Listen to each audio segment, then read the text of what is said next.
교회 소식을 먼저 말씀드립니다. 명절이 이제 다 지났습니다. 새벽 기도회가 내일 아침 이제 9시 기도회는 원래 모이던 대로 내일부터 다시 아침 9시 소예배실에서 모이는 기도회는 내일부터 다시 시작이 됩니다. 주일학교 겨울 행사 성경학교 수련회 안내입니다. 초등부 성경학교가 다음 주 토요일인 12일부터 시작되며 중고등부 수련회는 13일부터 시작이 됩니다. 여러분 위해서 기도해 주시기 바랍니다. 다른 광고는 주보를 참고해 주시기 바랍니다. 이 시간 다 함께 묵도하심으로 수요 예배를 하나님께 드리시겠습니다.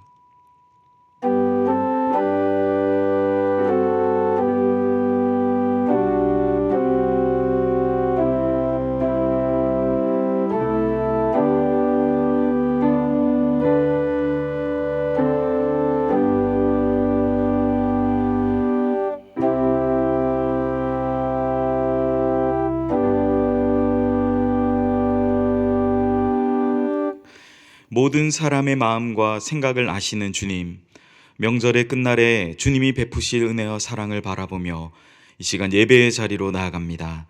매일매일의 삶 속에서 주님의 은혜를 발견하며 우리를 지키시고 보호하시는 하나님의 은혜로 살게 하시며 각자에게 주신 소망을 따라 우리 하나님께 주님이 주신 귀한 소망을 두고 살아가는 주님의 백성들 되게 하여 주시옵소서. 감사드리며 예수님의 이름으로 기도드립니다. 아멘. 이 시간 찬송가 446장 주음성 외에는 다 함께 찬송하신 후에 고은영 권사님 우리를 대표해서 기도하시겠습니다.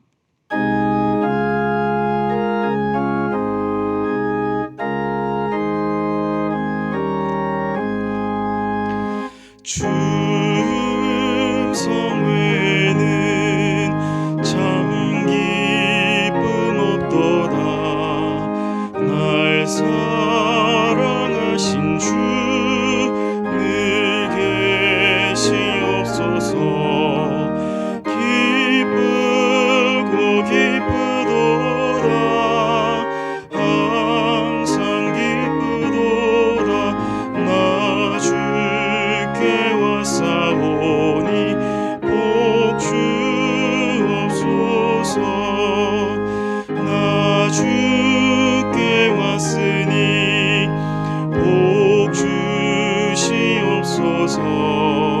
주 함께 계시면 큰 시험 이기네.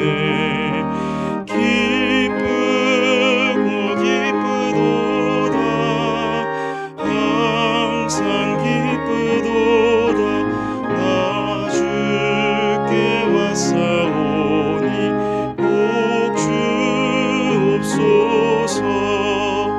주 떠나가시면 내 생명 헛되네.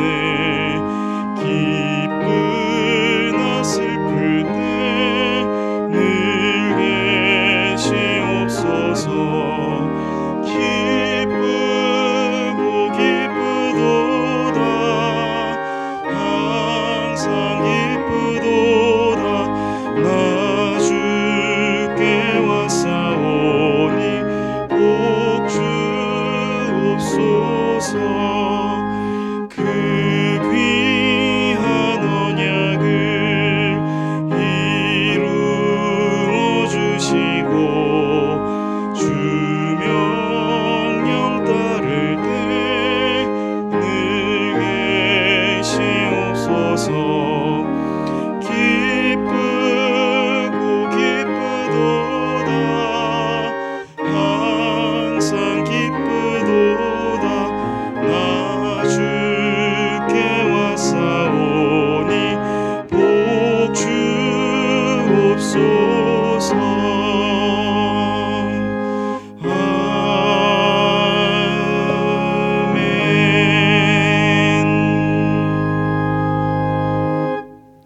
우리를 지키시고 인도자가 되시며 참목자 되신 주님, 주님을 사모하는 마음을 주셔서 수요 예배 자리에 나오게 하심을 감사드립니다. 이 시간 드려지는 예배가 신령과 진정으로 드려지게 하옵시고 또한 예배를 통하여 은혜 충만, 성령 충만, 말씀 충만케 하시옵소서.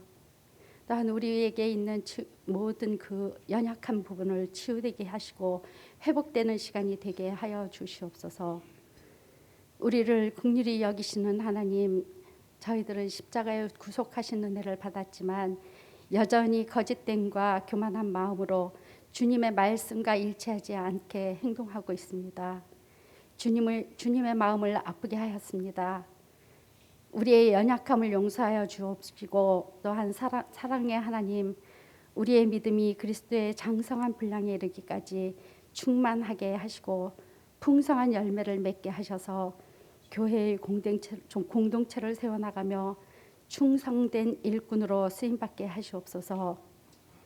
교회의 머리 되신 주님, 우리의 교회를 주님의 보혈로 세우시고 축복해 주셔서 감사드립니다. 저희들의 영혼을 불쌍히 여기셔 마음과 서로 사랑하는 마음을 주셔 서로를 돌보게 하심을 감사드립니다. 주님, 3월 9일 대통령 선거 있습니다. 올바른 지도자가 세워져서 경제와 사회가 평안할 수 있기를 원합니다. 국민의 삶이 안정되게 하여 주시옵소서. 코로나로 인하여 온 인류가 피폐한 삶을 살아가고 있습니다. 우리를 불쌍히 여기시어 코로나가 빠른 시일 내에 종식되게 하셨고 또한 참 안식과 소망을 이루는 삶 살아가게 하여 주옵소서. 다음 주부터 유년부로부터 청년부까지 겨울 성경학교와 수련회가 진행될 예정입니다.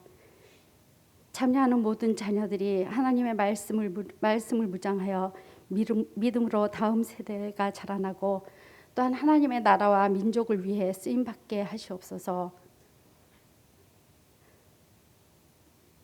부모와 자녀가 한 곳을 향하여 함께 기도하며 전도하기를 원합니다. 하나님, 우리 교회를 사랑하시어 담임 목사님을 보내주시고 주님 사랑, 교회 사랑, 성도 사랑으로 달려오게 하심을 감사합니다. 이 시대의 한국 교회와 열방 교회를 위해서 귀하게 쓰임 받게 하시고 하나님의 충성한 은혜로 모든 일을 잘 감당할 수 있게 주님 도와주시옵소서. 이 시간 말씀을 전하는 전준표 목사님에게 갑절의 영감을 주시어 능력의 말씀을 힘있게 전하게 하시옵소서. 또한 말씀을 듣는 우리의 마음에 상한 심령이 치유되며 연약한 육체가 강건해지고 하나님의 소망을 가득하게 하시옵소서. 이 모든 말씀 존귀한 예수님의 이름으로 기도드렸습니다.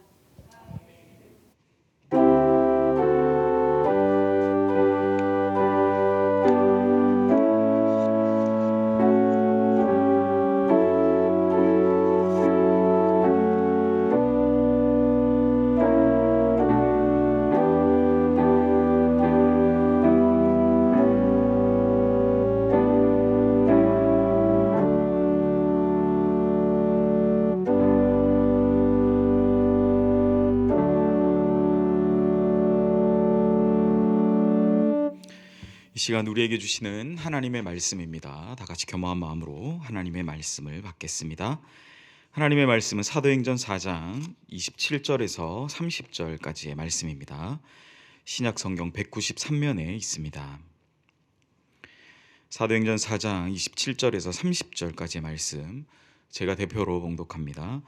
과연 헤롯과 본디오 빌라도는 이방인과 이스라엘 백성과 합세하여 하나님께서 기름 부으신 거룩한 종 예수를 거슬러 하나님의 권능과 뜻대로 이루려고 예정하신 그것을 행하려고 이 성에 모였나이다.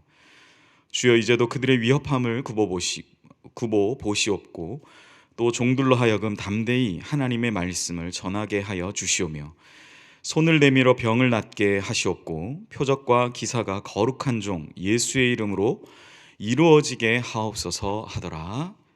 아멘. 오늘 우리 함께 읽은 본문의 말씀으로 주 예수의 이름으로 라는 제목의 하나님 말씀 증거하겠습니다.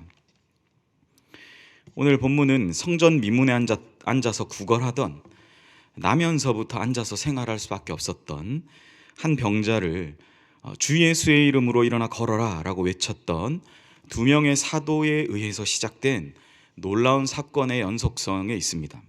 그 놀라운 사건의 기록과 그 연속의 선상에 있습니다. 이 두 명의 사도는 정해진 시간에 기도하러 올라가던 베드로와 요한이었죠.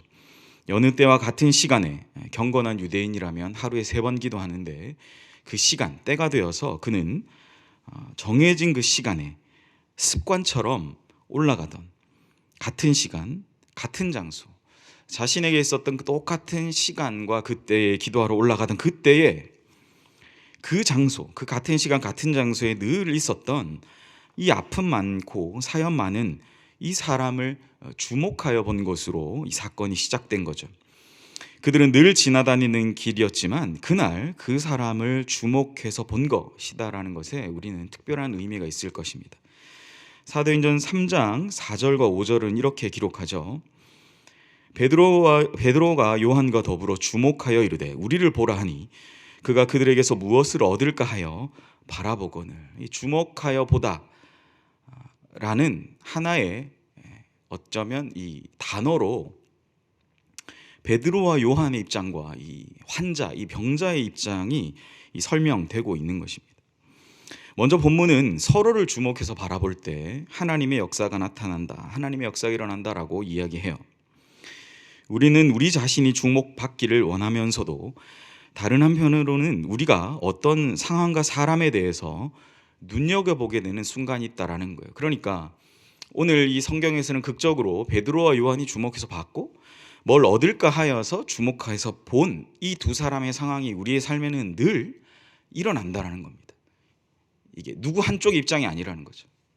그날따라 베드로와 요한은 이 병자를, 이 환자를 늘 지나다니는 길에 주목하여 보게 된 거고, 그 환자는 그 많은 인파, 그 미문에 왔다 갔다 하는 뷰티풀 게이트, 아름다운 문이잖아요. 예쁜 문이니까 얼마나 사람들이 왔다 갔다 많이 했겠어요. 그 수많은 인파 가운데 그 사람이 누군지 특정할 수 없는, 주목하여 바라보면서 말을 거르는 그 사람이 없었다면 이 사람은 뭘 얻을까 하고 바라보지 않았을 것이다라는 거죠. 앞서 말씀드렸지만 우리는 우리 자신이 주목받기를 원하면서도 다른 한편으로는 우리가 눈여겨보게 되는 상황, 그 순간들이 있다라는 거죠. 눈여겨보게 될 때 평소에 보이지 않았던 그 생애가 주목하여 보일 때 그 순간 하나님의 역사가 일어난다라는 겁니다. 사실 우리는 우리가 주목하는 상황과 대상에 대해서 나 자신의 어떤 이익이나 이유들이 담겨 있지 않으면 주목하여 보지 않죠. 여러분 그렇지 않나요? 어떤 이유가 있어야 되죠. 어떤 상황이 있어야 됩니다. 나 안에 어떤 개연성이라는 이유가 있어야 우리는 그 상황을 주목하여 보게 된다라는 거예요. 그렇지 않다면 주목하여 보지 않습니다. 주목해서 보는 것 쉽지 않습니다.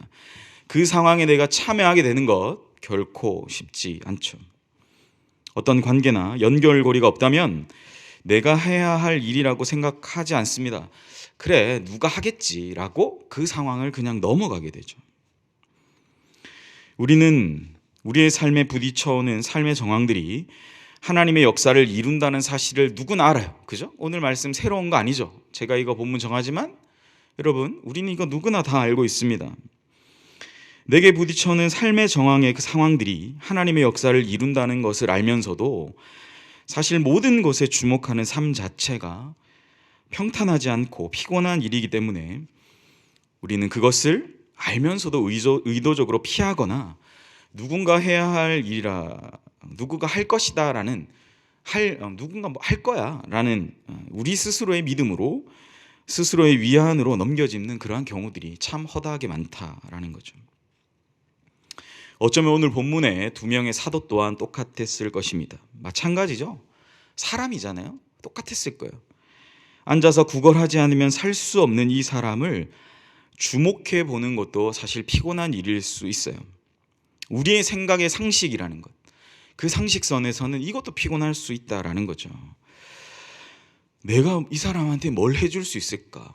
가진 것도 없는데. 나중에 얘기하죠. 나는 은도 없고 금도 없고 가진 것 아무것도 없다라고 말해요.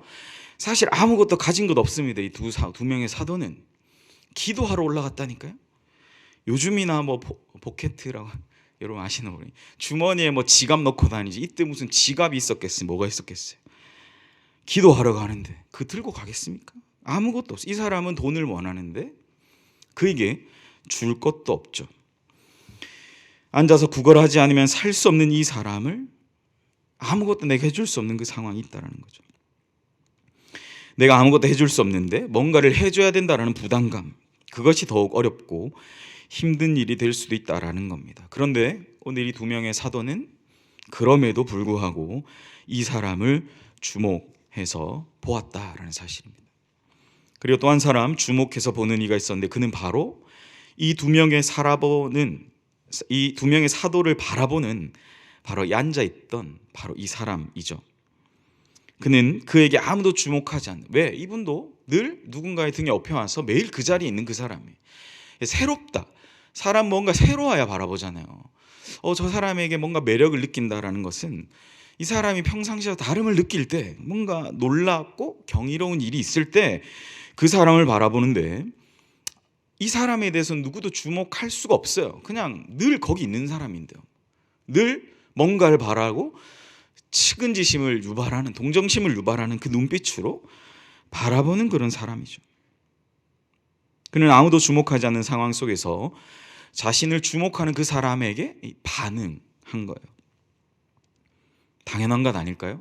아무도 나를 주목하는 사람이, 나를 바라봐주는 사람이 없는데 나한테 관심 가져주는 사람이 있다라는 것. 그 상황에서, 아무도 주목하지 않는 상황에서 나를 주목해주는 사람에게 반응하는 것은 당연한 것입니다.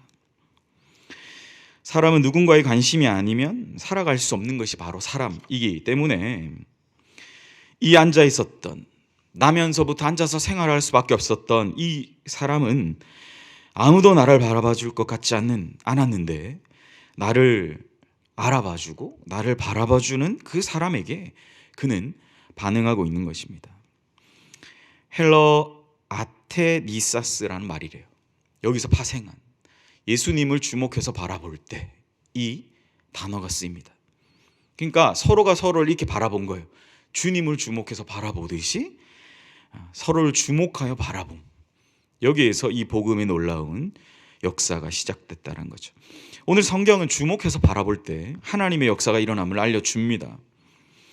오늘 이 사건이 중요한 것은 바로 나면서부터 앉아서 생활할 수밖에 없었던 이 사람을 통해서 하나님은 예수님의 승천 이후 믿음의 사람들이 살아갈 영적인 배경과 환경이 되는 교회라는 공동체가 생겨나게 되는 아주 놀라운 복음의 역사를 시작하고 계시기 때문입니다. 그 전까지 교회라는 게 사실 없었죠.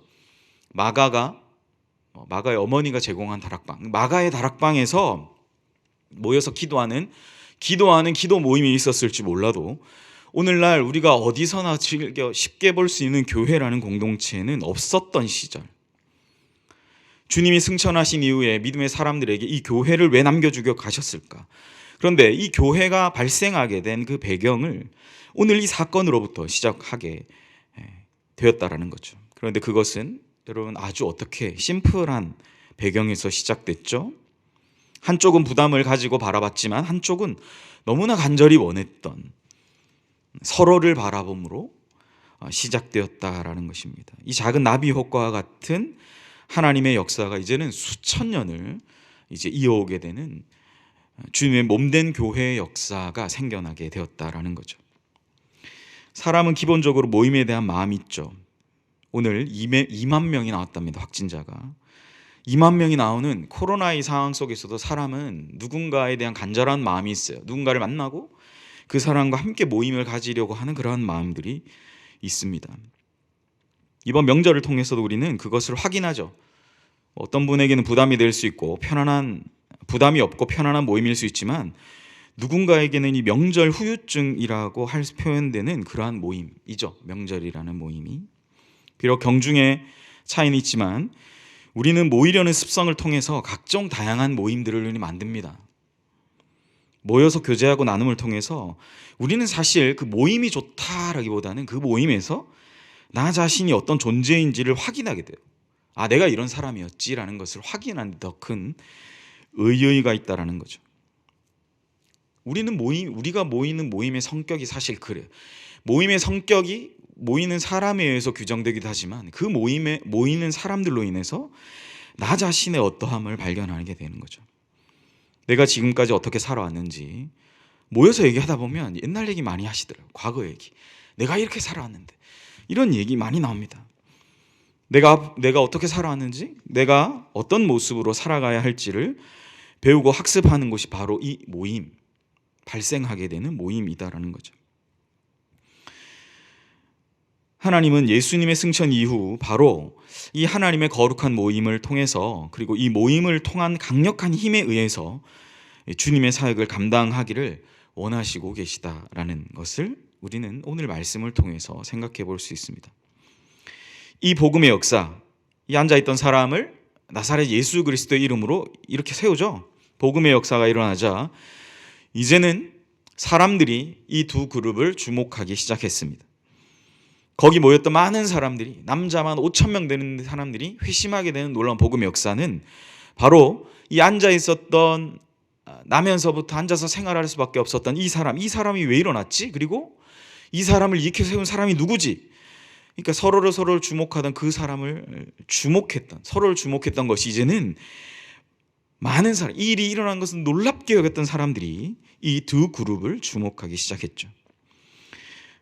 오늘 본문의 배경이 되는, 제가 읽었던 말씀의 배경이 되는 부분에서 베드로와 요한은 자신이 이러한 일들을 시작할 수 있었던 이유를 설명합니다. 그것은 바로 4장 10절에 기록하는데요, 이렇게 말씀합니다. 너희와 모든 이스라엘 백성들은 알라, 너희가 십자가에 못 박고 하나님이 죽은 자 가운데서 살리신 나사렛 예수 그리스도의 이름으로 이 사람이 건강하게 되어 너희 앞에 섰느니라. 베드로와 요한은 아주 간결하고 담대하게 이야기합니다. 나사렛 예수 그리스도의 이름이 이 사람을 건강하게 하였다라고 기록하죠. 세상은 그를 거슬러 그 예수를 십자가에 못 박고 인간들의 방식으로 그를 처형했지만, 하나님은 오히려 이 연약한 예수를 통해서 그를 만주의 주요 만왕의 왕으로 삼으시고, 이 연약한 예수를 통해 그로 인해 구원받는 자들, 그 이름을 믿고 따르는, 그 이름으로 능력을 행하는 자들을 통해 하나님의 사역, 하나님의 교회, 주님의 몸된 교회의 복음의 사역을 하고 계심을 본문은 우리에게 알려주고 있다라는 사실입니다. 본문은 예수님, 우리 주님의 이름으로 모인 교회를 향해서 이렇게 말씀하고 있는 것입니다. 베드로와 요한이 한 것 같지만 그 기저, 그 배경에는 반드시 예수님이 계시다라는 것입니다. 사람은 연약해서 가끔 내가 한 것으로 착각하지만 우리 모두는 주 예수의 이름으로 사역하고 주 예수님께 영광을 돌리는 삶을 살아간다는 것을 우리는 분명히 생각해야 되죠. 명절의 모든 일을 내가 다 하고 내가 다 했다고 해도 우리는 주님의 이름으로 가정의 평화와 안전을 구하며 전을 굽고 음식을 만들었다는 사실을 기억해야 돼요. 제가 명절 때 자주 하지만 우리 정말 사랑하는 여성, 우리 제군들 정말 박수치고 정말 격려해드리고 싶어요. 명절 동안 얼마나 정말 모인 많은 분들 걷어먹이느라 수고하셨습니까? 그러나 오늘 말씀에 비추어서 보면 우리가 그 모든 일들을 내가 했다라고 해도 이것이 모두가 주 예수의 이름으로 한 것임을 우리는 고백해야 되는 것이죠. 베드로와 요한이 자신이 이렇게 세웠지만 사람들이 볼 때 베드로와 요한을 다 주목했어요. 베드로와 요한이 했구나 했지만 베드로와 요한은 그 이후의 사역에 자기 자신을 드러낸 적이 결코 없습니다. 늘 그들은 그 중심에 예수 그리스도가 있었음을 고백하고 있는 거죠. 오직 예수 그리스도의 이름으로 내가 이 일을 했습니다라고 모든 영광을 그 주님께 돌리고 있다라는 사실입니다. 사랑하는 성도 여러분, 저는 이 명절의 끝날에 오늘 본문이 어쩌면 맞을 수도 있고 안 맞을 수도 있는 것 같아요. 그런데 이 말씀을 대하면서 참 그 생각을 하게 됐어요. 2022년을 우리가 시작함에 있어서 우리에게는 정말 오직 예수 신앙이 너무나 필요하겠구나. 우리의 어떠함이 드러나는 것보다 오히려 이 베드로와 요한이 정말 이 복음의 역사를 시작함에 있어서 자기 자신을 높이고 자기 자신을 드러내는 도구와 수단과 그 용도로 예수님이 승천해서 하늘에 올라가셨으니까 누가 알겠어요? 이거 내가 했다 그래도 누구도 뭐라 할 사람이 없죠. 오히려 내가 큰 스승이다, 내가 예수님과 같은 그런 큰 존재다, 그렇게라도 자기 자신을 조금 낮춰서 부를 수도 있었을 겁니다. 그런데 베드로와 요한은 절대로 그렇게 하지 않았죠. 절대 자기 자신의 어떠함을 드러내지 않았어요.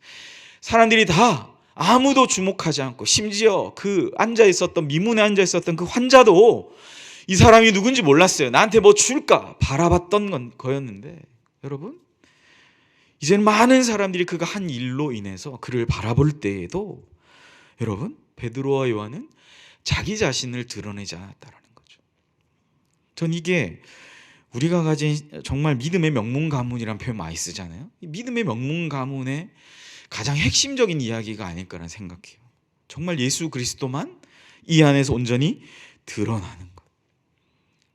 정말 이 본문이 계속적으로 우리에게 이 흘러가는 내용 가운데서 우리에게 이야기하는 이 말씀이 오늘 이 명절의 끝날에 우리에게 주시는 하나님의 말씀임을 기억하시는 우리 모든 연희교회 성도님들 되시기를 주님의 이름으로 간절히 축복합니다. 두 번째로 본문은 이 교회란 하나님의 뜻을 거스르는 삶이 아닌 참된 하나님의 아들 예수 그리스도의 뜻대로, 아까 예수 그리스도 이름 말씀드렸잖아요.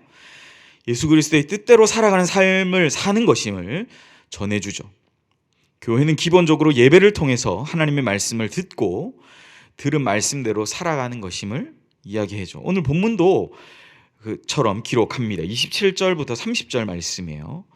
과연 헤롯과 본디오 빌라도는 이방인과 이스라엘 백성과 합세하여 하나님께 기름 부으신 거룩한 종 예수를 거슬러 하나님의 권능과 뜻대로 이루려고 예정하신 그것을 행하려고 이 성에 모였나이다. 주여, 이제도 그들의 위협함을 굽어보시옵고 또 종들로 하여금 담대히 하나님의 말씀을 전하게 하여 주시오며 손을 내밀어 병을 낫게 하시옵고 표적과 기사가 거룩한 종 예수의 이름으로 이루어지게 하옵소서 하더라. 제가 오늘 읽은 본문의 말씀이죠. 헤롯과 본디오 빌라도로 이 대변되는 이 세상은 뭐라고 얘기해요? 하나님의 거룩한 종 예수의 뜻을 거스른다라고 얘기하죠. 그러나 하나님의 참된 종들은 어떻습니까? 세상의 권능을 앞세운 이 사람들은 자신의 뜻을 관철시키기 위해서 하나님의 권능과 뜻대로 예정하신 것도 꺾고 거스르기 위해 행동한다라는 거죠. 세상은 거스르기 위해서 행동한다라는 거예요. 그러나 하나님의 참된 종들은 어떻게 행동합니까? 세상의 위협함 속에서도 담대히 하나님의 말씀을 전하게 하시고 서로의 아픈 것을 위해 기도하고 우리 안에 허락하시는 하나님의 표적과 행하신 일을 이루어가는 그것이 바로 교회 공동체의 사명이다라고 오늘 본문은 우리에게 명확하게 이야기하죠. 우리는 돌아봐야 돼요. 우리가 정말 이 확실한 하나님의 말씀을 성취하기 위해서 살아가는지, 어쩌면 세상 사람들과 똑같이 하나님의 뜻을 거슬러 세상과 똑같이 그렇게 살아가는지를 우리는 우리 스스로에게 사실 물어봐야 됩니다. 세상은 그렇게 산다는 거예요. 헤롯과 본디오 빌라도는 그로 대표되는 이 세상의 많은 사람들, 이방인과 이스라엘 백성들, 그때 당시에 예수님을 거슬렀던 이 이스라엘 백성들은 그 하나님의 종을 거스르는 데 합세했다라는 것을 성경은 이야기하죠. 베드로와 요한은 아주 강력하게 이야기하고 있는 것입니다. 세상의 위협함 속에서도 담대히 하나님의 말씀을 전하는 교회. 우리 안에 허락하시는 대로 우린 끊임없이 기도하고 끊임없이 하나님 앞에 엎드리며 끊임없이 주님의 뜻을 구하는 존재일 뿐임을, 어떤 면에서 그래서 우린 참 연약한 존재죠. 무언가를 해낼 수 있는 존재라기보다는 우리는 그렇게 서로를 위해서 기도하고 서로를 위해서 병 낫기를 위해서 우린 간절한 마음으로 우리는 세상의 위협함을 맞서는 존재라는 것을 오늘 본문은 우리에게 말씀해 주고 있는 거예요. 여러분, 이게 너무나 약해 보이죠. 사실 어쩌면 이러한 연약한 자들, 마이너리티라고 할 수 있는 소수의 사람들에 의해서 복음의 역사는 시작된 겁니다. 이 교회라는 공동체는 시작된 거예요. 우리는 원래 절대 다수가 아니었죠. 우리는 소수였어요. 원래 작은 존재들이었습니다. 그런 작은 존재들이 다수가 되게 하신 거죠. 많은 믿음의 고백들을 통해서. 이제는 오늘날 우리는 소수라고 말하기 힘들죠. 우리는 다수예요. 사회적 절대 다수의 삶을 살아가죠. 전 세계 인구의 70억이라고 할 때 20억 명 이상의 사람들이 카톨릭 포함이긴 하지만 여러분, 예수 그리스도를 믿음으로 고백하고 있는 사람들입니다. 개신교회만 해도 전 세계 7억 명이 넘는 사람들이 고백해요. 예수를 주로 고백하는 사람들이죠. 교단과 교파에 따라 이렇게 나뉘고 저렇게 나뉘기도 하지만 오늘날 많은 사람들은 여전히 하나님이 하시면 병도 나을 것이고 하나님이 하시면 정말 복음의 역사가 일어날 것이다라는 것을 믿는 사람들을 통해서 하나님은 이 복음의 역사를 여전히 진행하고 계시다라는 것을 우리는 분명히 생각해 봐야 합니다.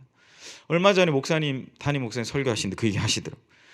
오늘날 교회가 교세가 많이 위축되고 이렇게 뭐 쪼그라들었다 이런 표현 안 쓰셨지만 저는 그렇게 이해했어요. 우리가 많이 쪼그라들었다고 생각해도 여전히 경건한 하나님의 경건, 하나님을 향한 경건함을 유지하고 많은 젊은 사람들이 그 주님을 위해 자기 자신을 드리고 헌신하는 사람들이 여전히 많이 있다. 그 말은 뭐예요? 교회는 살아있다라는 거죠. 우리는 약해 보이고 어쩌면 이제는 우리는 인원은 많아졌는지 몰라도 모르겠어요. 이때만큼의 우리에게 어떤 강력한 어떤 파워풀함 그런 것은 우리에게 있는가? 우리는 우리 스스로에게 돌아봐야 합니다.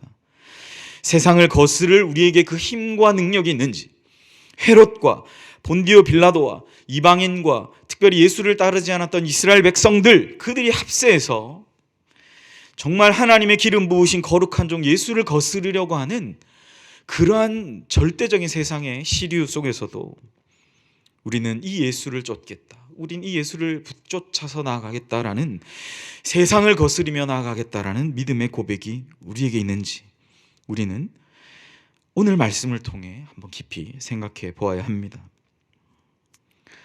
사랑하는 성도 여러분, 우리 이제 구정 명절도 지나고 우리나라가 지키는 이제 뭐 본래적 설이라고 하잖아요. 음력설이 2022년을 향한 하나님의 말씀과 뜻으로 한 해를 보내야 하죠. 한 달을 우리가 말씀을 읽고 한 달을 우리가 통독도 하고 예배도 드리면서 지난 송구영신 때 예배 때부터 또 주일날 계속 우리 목사님을 통해서 말씀 듣고 있습니다. 여러분 어떤 말씀으로 말씀 붙들고 한 해를 시작하기로 믿음으로 결단하셨습니까? 저는 어떠한 말씀이든 분명히 불가능한 가운데에서 가능하게 하시는 하나님이 올 한 해도 우리에게 역사하실 줄 믿습니다. 이 시작된 한 해도 우리는 주님의 참된 종으로서 선한 사역을 감당할 때 우리를 거스르기 위해 행동하는 세상의 위협 속에서도 담담하게 주님이 우리에게 맡기신 일들을 감당하며 조금씩 세상을 향해서 믿음의 발걸음을 내딛는 저와 여러분이 될 줄 믿습니다. 그러기 위해서 어떠해야 될까요? 여러분 올 한 해 우리의 믿음의 삶을 지탱해 나가는 하나님의 말씀, 하나님이 이것만큼 올 한 해 나에게 내 삶에 내 가정에 이루어 주셔야 합니다라는 분명한 하나님의 말씀을 붙들고 나아가는 우리 모든 주님의 종들 되시기를 간절히 축복합니다. 찬송가 94장은 주 예수보다도 귀한 것은 없네라는 찬양이에요. 오늘 이제 말씀 전한 후에 이 찬양 함께 할 거예요. 이 찬양의 작곡가는 이 조지 쉬아라는 분이고 작사가는 리아 밀러라는 분인데 이 이제 모자 관계입니다. 어머니와 아들의 관계예요. 이 조지 쉬아라는 분이 대학에서 공부하고 있을 때 세계에 큰 이제 경제 대공황이 있었잖아요. 그 공황이 터져가지고 공부하던 학업을 중단하고 일을 하고 있었다라고 해요. 비록 공부는 못하게 되었지만 이제 그 모든 과정들을 다 거치고 나면 이 조지 쉬아라는 이 분은 노래를 부르는 것이 꿈이었다라고 해요. 어느 날 평범하게 일상을 보내고 있는데 한 방송국에서 섭외 연락이 왔다라고 합니다. 조지 쉬아는 자신의 재능을 마음껏 펼쳤고 요즘 뭐 노래하는 프로그램 많잖아요. 그런 것처럼 이제 막 그렇게 노래를 딱 엄청 잘했나 봐요. 그래서 이 방송국에서 반응이 괜찮으니까 정기적으로 출연을 보장받게 됐어요. 자신의 꿈을 작지만 이제 한 스텝 이렇게 딛게 된 거죠. 정기적 출연을 보장받게 됐어요. 아들의 기쁜 소식을 접한 어머니 리아 밀러는 시 한 편을 써서 아들에게 보내줬다라고 합니다. 그래서 이 시를 아들이 이제 그때도 읽었겠지만 삶에서 자주 이렇게 읽고 묵상했다라고 해요. 어머니가 직접 만든 시였고 조지 쉬아는 힘겨운 일이 있을 때마다 어머니의 시를 읽었다라고 하죠. 얼마간 읽었을까요? 시를 한참 읽던 이 조지는 잠시 생각에 빠졌다라고 해요.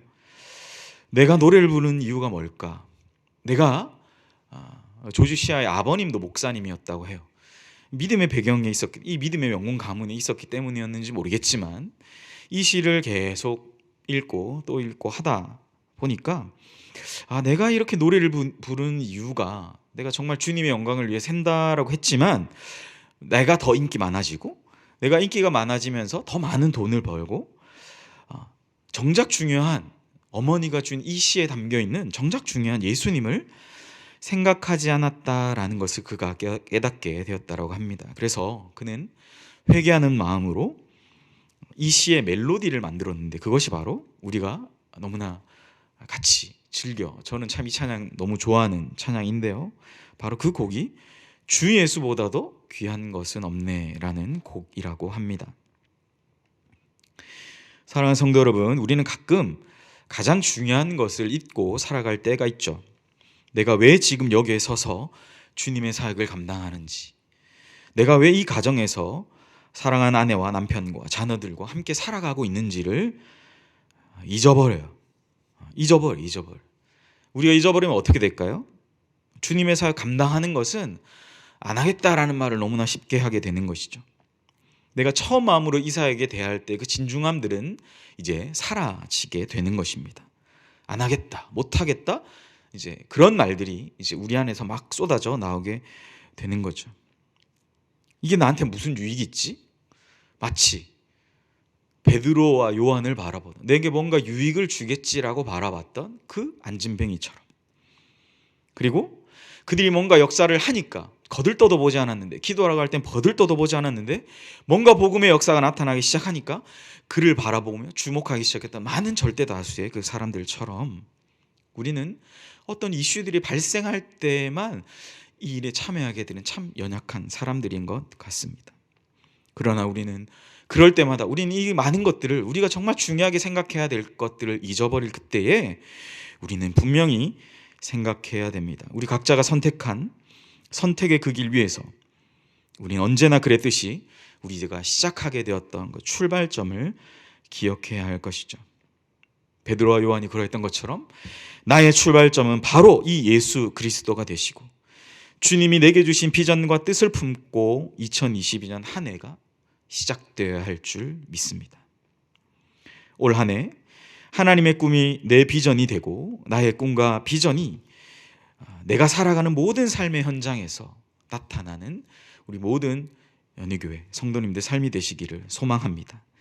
우리가 살아간 모든 삶의 현장에서 세상의 뜻은 거스르고 주 예수님의 이름으로 하나님의 뜻이 이루어지는 복된 2022년 한 해 삶이 되시기를 우리 모든 성도님들 간절히 축복합니다. 이 시간 우리 함께 찬양하도록 하겠습니다. 아까 말씀드린 찬송가 94장 주 예수보다 더 귀한 것은 없네, 우리 함께 찬양하겠습니다.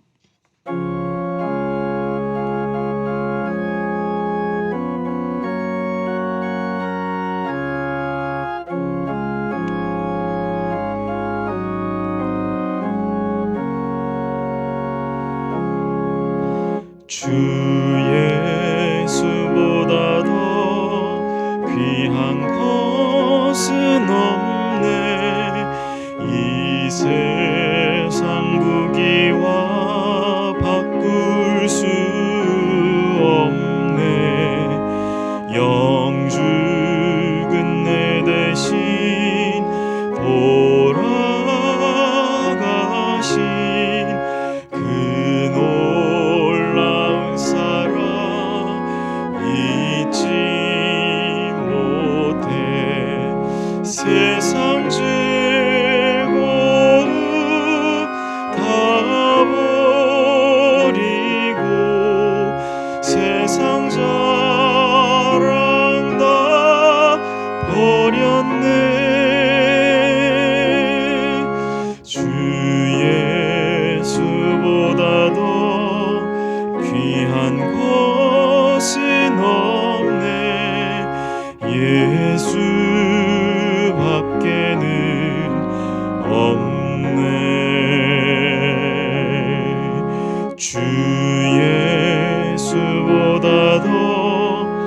귀한 것은 없네. 이 세상 명예와 바꿀 수 없네. 이전에 즐기던 세상 일도 주 사랑하는 마음 뺏지 못해. 세상 즐거움 다 버리고 세상 자랑 다 버렸네. 주 예수보다 더 귀한 것은 없네. 예수밖에는 없네. 주 예수보다 더 귀한 것은 없네. 이 세상 행복과 바꿀 수 없네. 유혹과 핍박이 몰려와도 주 섬기는 내 맘 변치 않아. 세상 즐거움 다 버리고 세상 자랑 다 버렸네.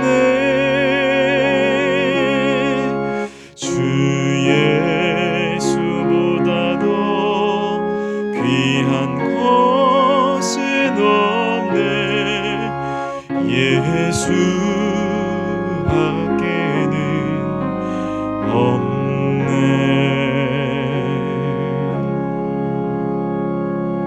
없네.